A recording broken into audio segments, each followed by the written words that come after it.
This is The Journey Podcast Edition. If what you're building didn't come with a playbook, you're in the right place.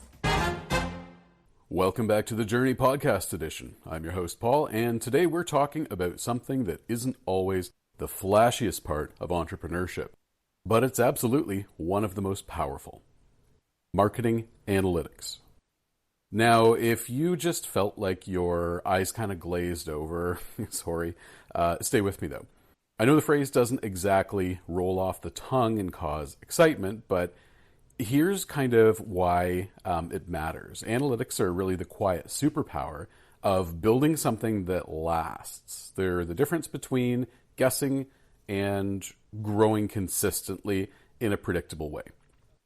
In today's episode, I want to do two things. First, I want to talk about why analytics matter by sharing kind of a story from early in my career, a story about coffee shops, really. I mean, how Canadian is that?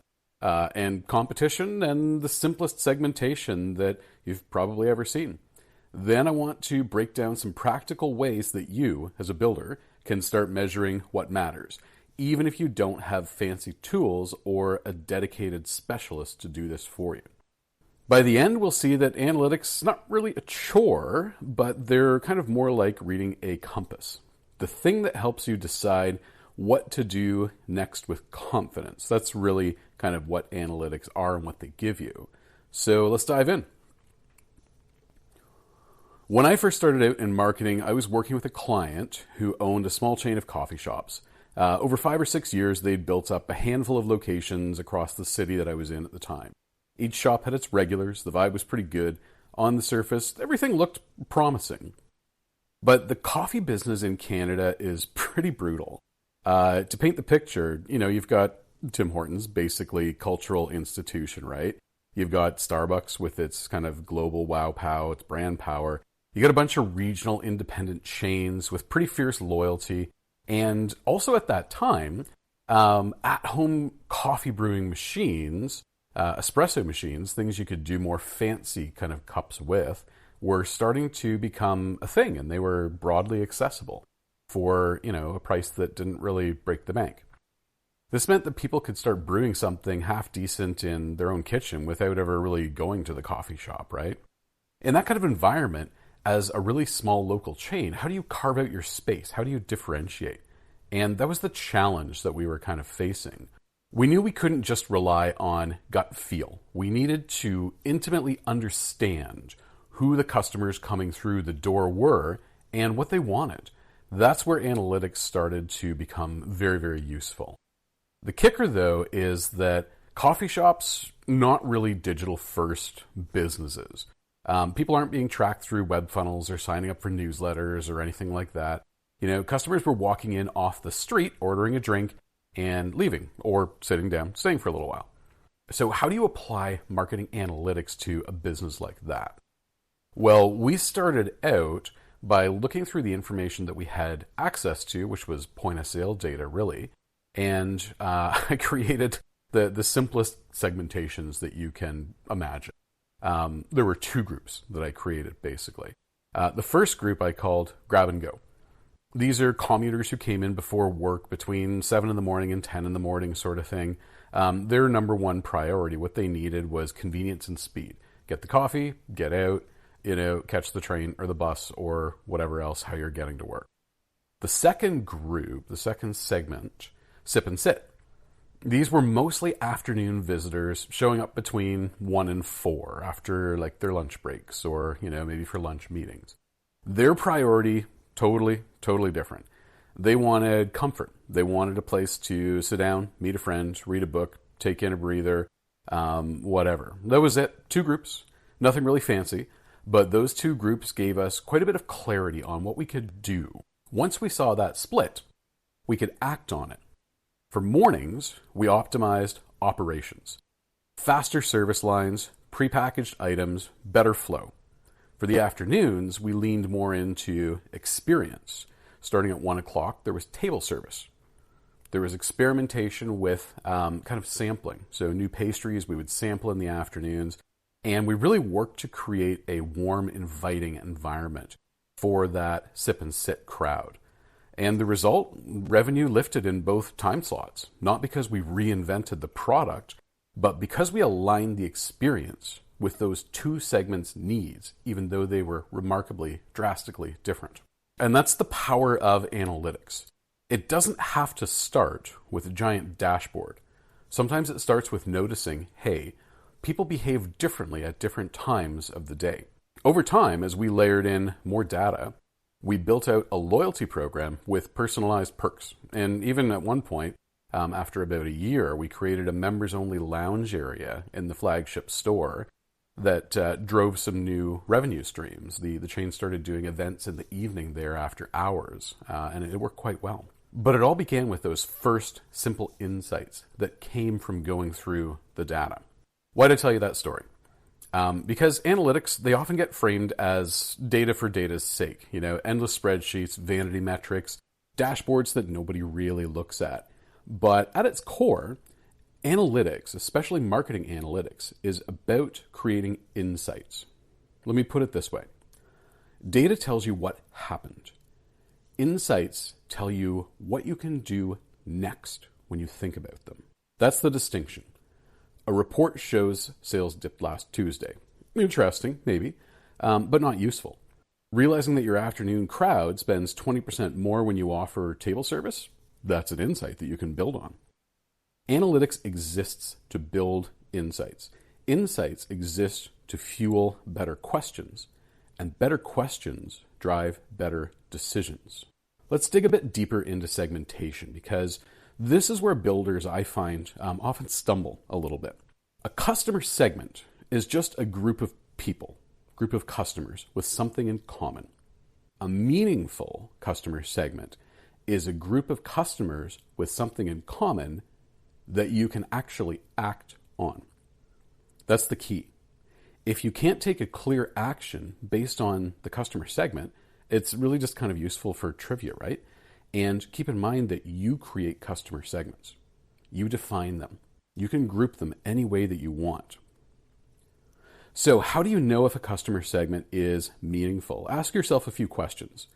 Can I tailor a product or service specifically for this group? Can I adjust operations better to serve this group? Can I create an experience that matches the behavior of this group? In other words, can I do something to meet an unmet need? If the answer is yes, you're onto something. If not, maybe it's just noise. You don't need it. So let's go back to the coffee shop again. Imagine we had discovered a segment of people who always ordered a medium latte and sat at the same corner table. Quirky, not super useful though.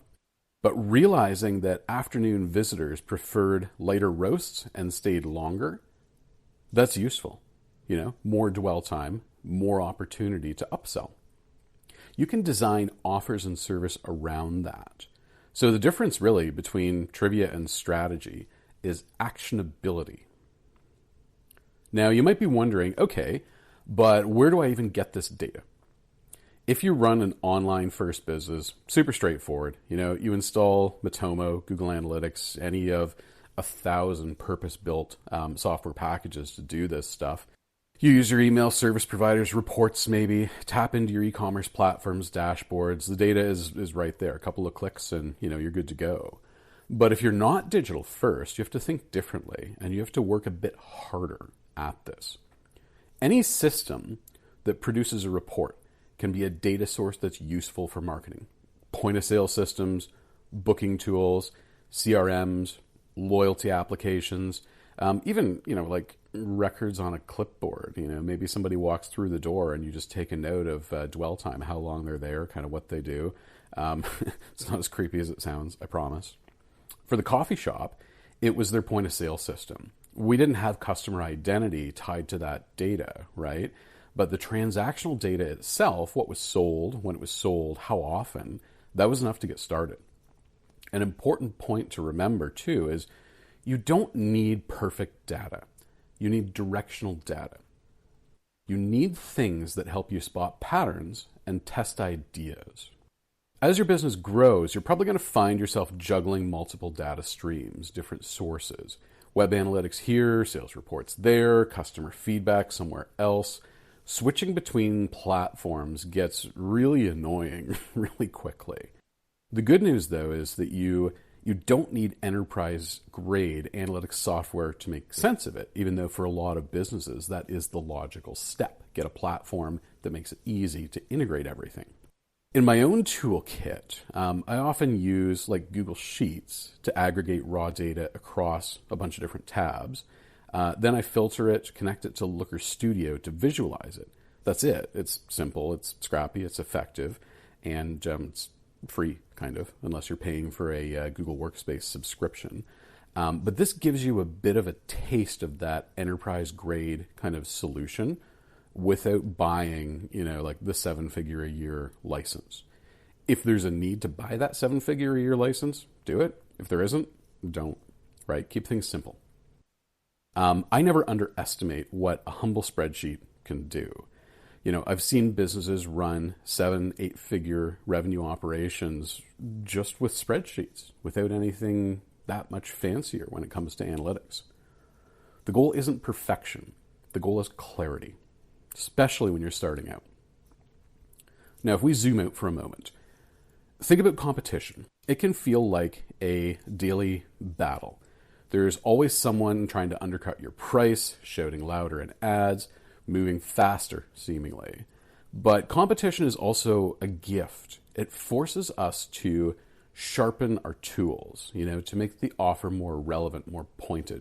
And the kind of chasing fear of competition pushes us to improve, lean into it. Analytics are a way that you can turn that pressure into an advantage. They help you build what's often called a strategic moat, or differentiated advantage, however you want to think about it. Really, this is something that your competitors can't easily copy. A competitor can match your pricing, yeah. They can imitate your branding, yeah. That should, end in a lawyer letter if that's kind of in your capabilities. But they can imitate your branding, so it's not really that much of a moat.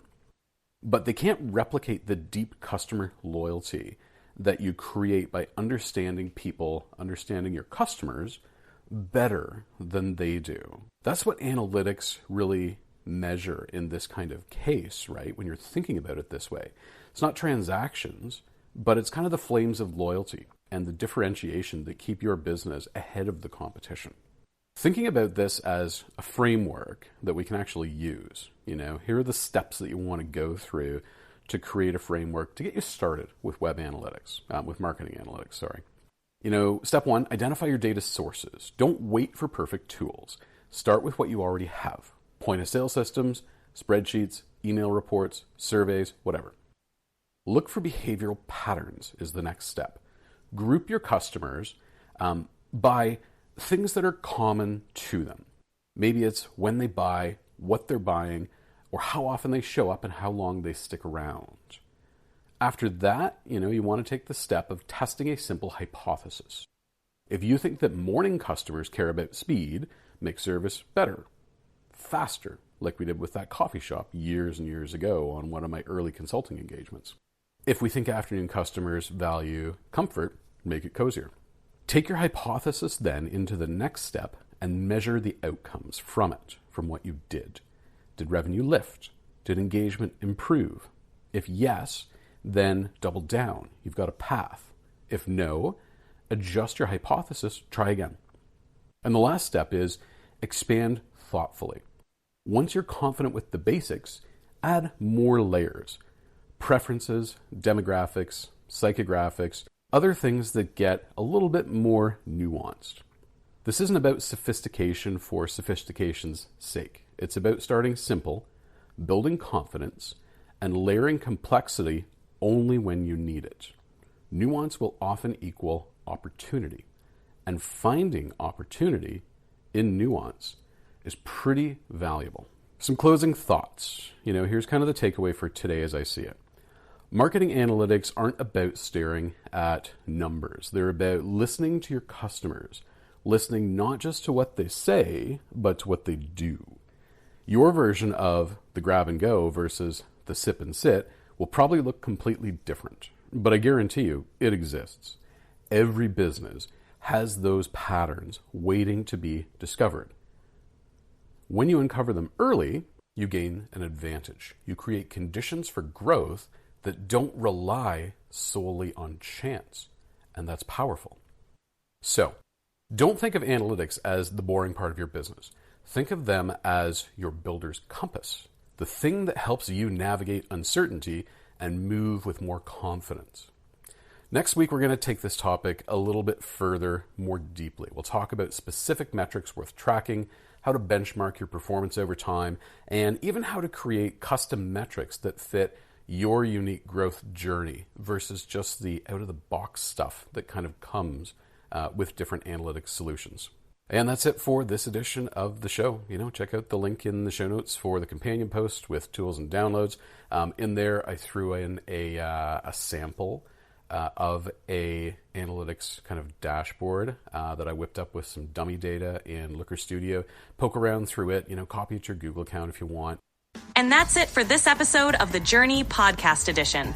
If you're building something from scratch or scaling something messy, make sure to follow, share, or just send this to someone else in the trenches. Until next time, keep climbing.